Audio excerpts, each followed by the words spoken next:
ദൈവനാമത്തിന് മഹത്വം ഉണ്ടാകട്ടെ. പന്തളം അപ്പോസ്തോലിക് മിനിസ്ട്രി മീഡിയയുടെ വചനധ്യാനത്തിലേക്ക് ക്രിസ്തുയേശുവിൻ്റെ ധന്യനാമത്തിൽ ഏവർക്കും സ്നേഹവന്ദനം. Praise the Lord.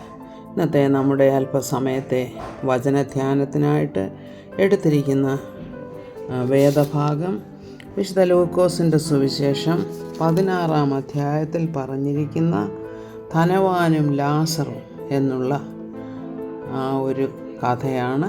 കർത്താവ് പറയുന്ന ഒരു കാര്യമാണത്.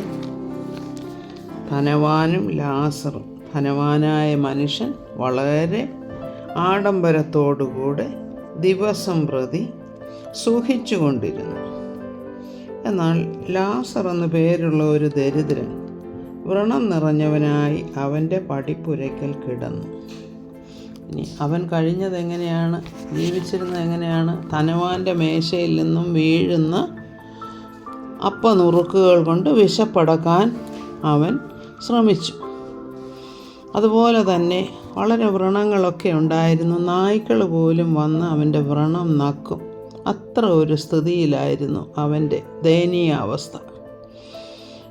പിന്നീട് നമ്മൾ കാണുന്നത്, ആ ദരിദ്രൻ മരിച്ചപ്പോൾ ദൂതന്മാർ അബ്രഹാമിൻ്റെ മടിയിലേക്ക് അദ്ദേഹത്തെ കൊണ്ടുപോകുന്നതായിട്ട്, ധനവാൻ മരിച്ചു പാതാളത്തിൽ യാതന അനുഭവിക്കുന്നതായിട്ടും കാണുന്നു.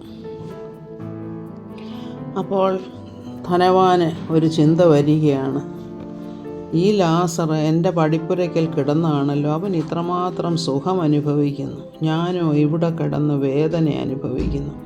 ആ ലാസറിനെ ഒന്ന് വിടണേ, എനിക്ക് അല്പം വെള്ളം തരാനായിട്ടെന്ന്.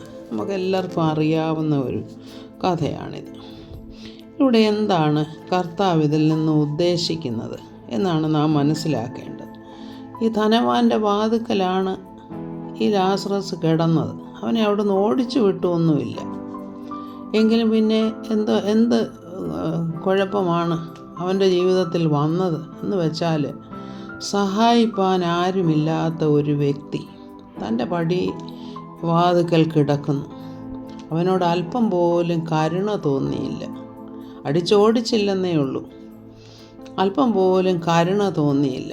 അവൻ ദിനംപ്രതി സുഖിച്ചുകൊണ്ടിരുന്നപ്പോൾ അവൻ്റെ ആ സുഖത്തിന് ഉപയോഗിച്ചിരുന്ന ആ ധനവും ഒക്കെ കൊണ്ട് അല്പമെങ്കിലും ഈ പാവപ്പെട്ട മനുഷ്യനെ സഹായിക്കാനായിട്ട് ഉപയോഗിക്കാമായിരുന്നു.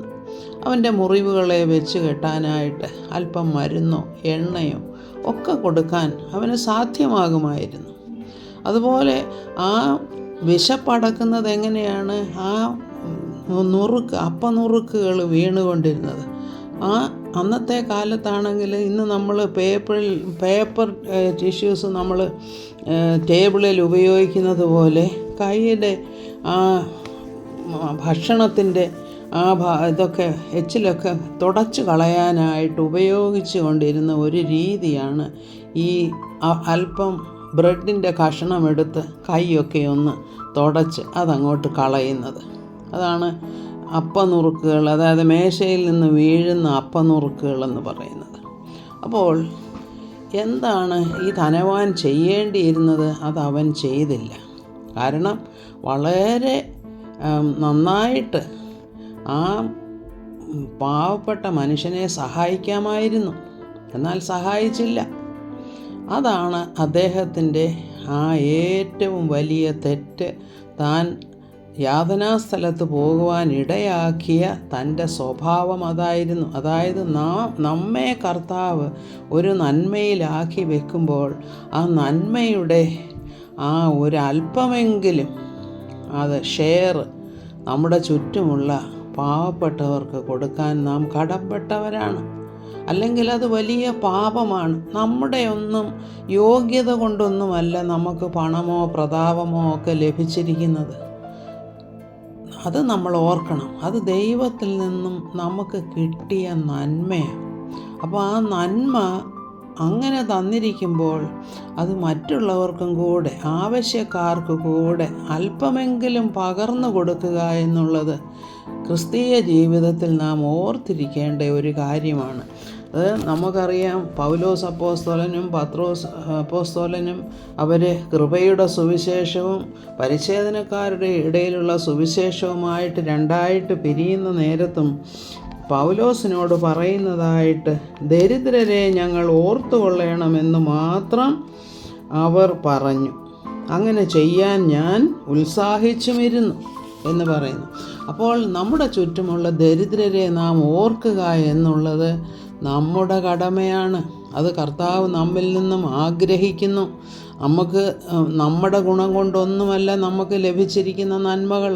അപ്പോൾ നമുക്ക് കിട്ടിയിരിക്കുന്ന നന്മയിൽ നിന്ന് അല്പമെങ്കിലും മറ്റുള്ളവർക്ക്, അത് ആവശ്യക്കാർക്ക് കൊടുക്കുക എന്നുള്ളത് നമ്മുടെ ക്രിസ്തീയ ജീവിതത്തിൽ നാം ഓർത്തിരിക്കേണ്ട ഒരു കാര്യമാണ്.